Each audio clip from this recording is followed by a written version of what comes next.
दोस्तों, उम्मीद करता हूँ आप सब खैरियत से होंगे। Welcome to my channel M S Haider.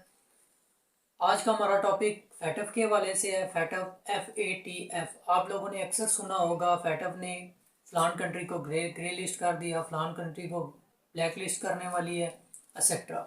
अब फैटफ होता क्या है, फैटफ काम क्या करता है, फैटफ वजूद में कब आया, ये जानने से पहले मैं आप सबसे रिक्वेस्ट करूँगा कि जिन हजरात ने मेरा चैनल सब्सक्राइब नहीं किया, काइंडली मेरे चैनल को सब्सक्राइब कर लें और बेल आइकन के बटन को लाजमी प्रेस कर लें। अब सबसे पहले FATF means financial action task force. अब ये वजूद में कैसे आया? ये ग्रुप ऑफ 7 कंट्रीज जिनको नाम दिया जाता है G7 का, और ये वजूद में आया 1979 में। अब ऐसी क्या वजूहात बनी कि FATF का इदारा लॉन्च करने की ज़रूरत पड़ी या एक फ़ंड लॉन्च करने की ज़रूरत पड़ी? तो इसमें सबसे पहले मैं आपको बताऊं, ड्रग्स मनी जो थी अपनी अरूज पे थी उस दौर में। ड्रग्स मनी मतलब ड्रग्स लॉन्ड्रिंग, मनी लॉन्ड्रिंग और टैक्स की चोरी, ये तीनों सेपरेट चीज़ें, इनको मिक्स मत कीजिएगा।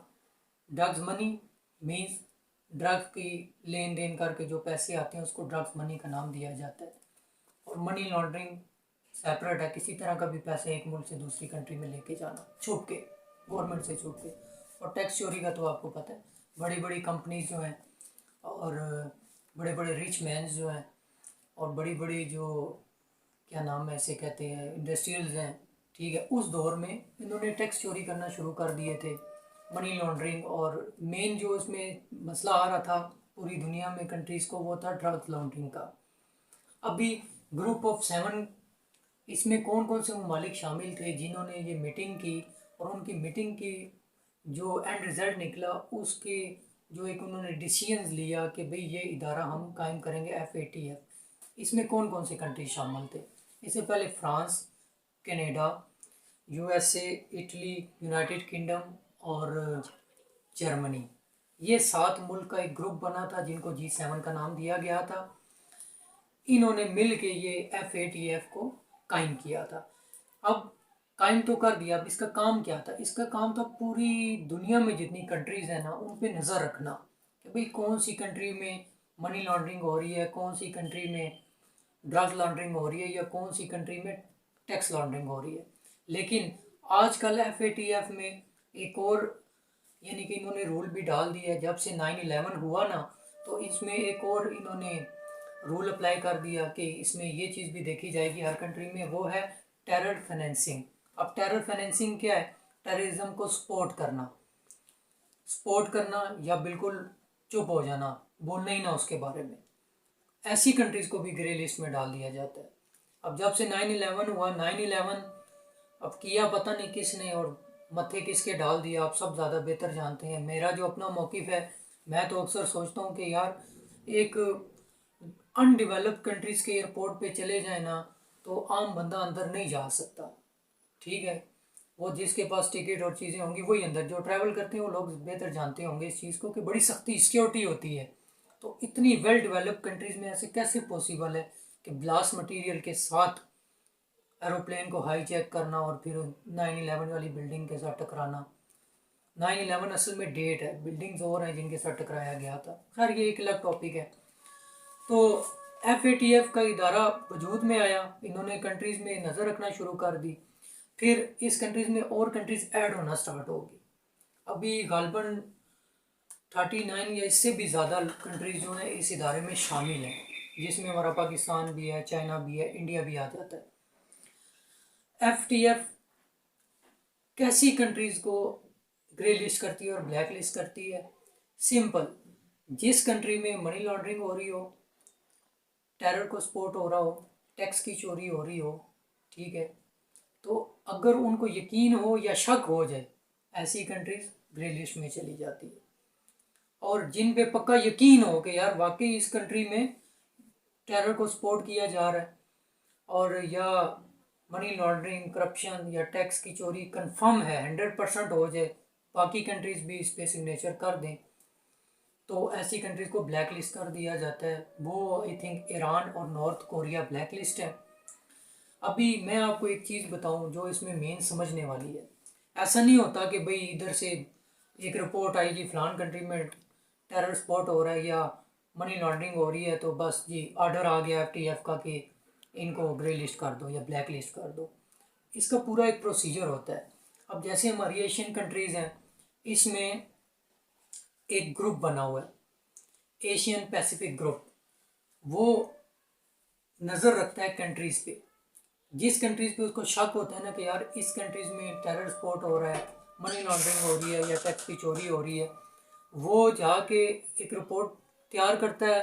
रिपोर्ट तैयार करने के बाद FATF को भेजी जाती है। फिर FATF जो है फाइनेंशियल एक्शन टास्क फोर्स, वो खुद इस चीज़ को पहले जज करता है कि यार वाकई रिपोर्ट आई है उस कंट्री में ये काम हो रहा है या नहीं हो रहा। तो अगर हो रहा होता है तो वो अपनी एक रिपोर्ट जारी करता है। अब इस इदारे में जितनी कंट्रीज शामिल है ना, ठीक है, उनको उनको सॉरी मेरी कॉल आ गई थी, उनको क्या नाम है रिपोर्ट भेजता है। ठीक है, फिर इनकी एक मीटिंग बैठती है। मीटिंग बैठने के बाद एक वोटिंग होती है कि यार फर्ज करें कि किसी कंट्री पे एक शक हो गया, रिपोर्ट आ गई कि इस कंट्री पे टेरर स्पॉट हो रहा है। तो एक रिपोर्ट FATF के पास आएगी। FATF अपनी एक जजमेंट करेगा, फिर वो अपनी रिपोर्ट भेजेगा। सारी कंट्रीज जो उस इदारे में शामिल हैं वो इकट्ठी होकर बैठेंगी, पहले मीटिंग होगी, फिर वोटिंग होगी। फिर वोटिंग जिस लिहाज से होगी ना, उस वोटिंग की बुनियाद पे ग्रे लिस्ट या ब्लैक लिस्ट किया जाता है। अभी बदकिस्मती से हमारे मुल्क ये जो जो इदारा बना हुआ है इसमें इंडिया भी शामिल है। इंडिया जब भी पाकिस्तान की कोई बात आती है तो वो पाकिस्तान को ब्लैक लिस्ट, उनकी कुछ कंट्री साथ उसके मिल जाती हैं, एक लॉबी बन जाती है कि पाकिस्तान को ब्लैक लिस्ट किया जाए। लेकिन हमारी कुछ खुशकिस्मती ये है कि उस जो टीम है उसमें चाइना भी शामिल है। चाइना के साथ कुछ मुल्क मिल जाते हैं, एक लॉबी बन जाती है। वो पाकिस्तान को कहते हैं ग्रे लिस्ट से भी निकालें। तो ग्रे लिस्ट में जाने से क्या होता है, ग्रे लिस्ट में जाने से इंपोर्ट एक्सपोर्ट रुक जाती है। लोन नहीं दिया जाता, अगर दिया भी जाए तो बहुत कम दिया जाता है। इसी के साथ साथ इन्वेस्टमेंट नहीं होती मुल्क में, यानी कि मुल्क की जो मैशियत है, इकनॉमी है, बुरी तरह तबाह हो जाती है। और जो जो कंट्री ग्रे लिस्ट में शामिल हो गई है फिर वो निकलती कैसे है, वो ये FATF एक कुछ टास्क देता है कंट्री को। ठीक है, टास्क देता है। जैसे हमारा मुल्क 2008 में एक दफ़ा ग्रे लिस्ट हुआ था, फिर 2012 में हुआ, फिर 2018 में हुआ। अभी अल्हम्दुलिल्लाह हमारा मुल्क ग्रे लिस्ट से निकल गया। लेकिन एक बार ऐसा हुआ था कि उन्होंने 24 या 27 टास्क दिए थे हमारी कंट्री को। अब मुझे कंफर्म नहीं है कि 2008 में दिए या 2012 में, कुछ टास्क दिए थे या 2018 में टास्क दिए थे 24 या 27 के, यार ये आप टास्क पूरे करें आप ग्रे लिस्ट से निकल जाएंगे। तो हमारा मुल्क 5 टास्क भी पूरे नहीं कर सका था।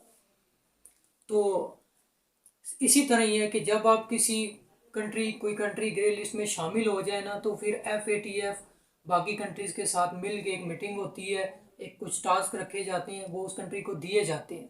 अगर वो पूरा कर दे तो वो ग्रे लिस्ट से निकल जाता है। अगर ना करे, थोड़ा टाइम देते हैं, फिर भी ना करे, फिर टाइम देते हैं, फिर भी ना हो सके तो उसको ब्लैक लिस्ट कर दिया जाता है। फिर एक दुनिया में बहुत बैड इमेज जाता है। ठीक है, तो इससे क्या होता है, फिर वो एक रिपोर्ट निकालता है। रिपोर्ट निकालने के बाद वो दूसरे यानी दुनिया में जैसे वर्ल्ड बैंक, IMF है, बड़े बड़े जो इदारे हैं, उनको वो रिपोर्ट जाती है कि यार ये कंट्री जो है ये ग्रे लिस्ट है या ब्लैक लिस्ट है, इन पे आप अपना पैसा इन्वेस्टमेंट मत करें। तो इससे आपका पैसा ज़ाया जाएगा, अच्छे हाथों में नहीं जा रहा। तो इसकी बुनियाद पे मुल्क बहुत पीछे चला जाता है। और ग्रे लिस्ट से निकलने का फ़ायदा ये हो जाता है कि रिपोर्ट तैयार होती है, इन्हीं इदारों को अच्छी रिपोर्ट जाती है, बताया जाता है कि यार आप अपना पैसा इधर इन्वेस्टमेंट कर सकते हैं, इंपोर्ट एक्सपोर्ट करें, एक्सेट्रा, बाकी सब कुछ, यानी कि मुल्क का एक अच्छा रेपो पड़ जाता है। उम्मीद करता हूँ आपको मेरी वीडियो समझ लगी होगी। अगर आपको समझ लगी है ज़रूर लाइक कीजिए, सब्सक्राइब कीजिए और कमेंट सेक्शन में अपने राय का इजहार ज़रूर दीजिए। मिलते हैं नेक्स्ट इन्फॉर्मेटिव वीडियो में। अल्लाह हाफिज़।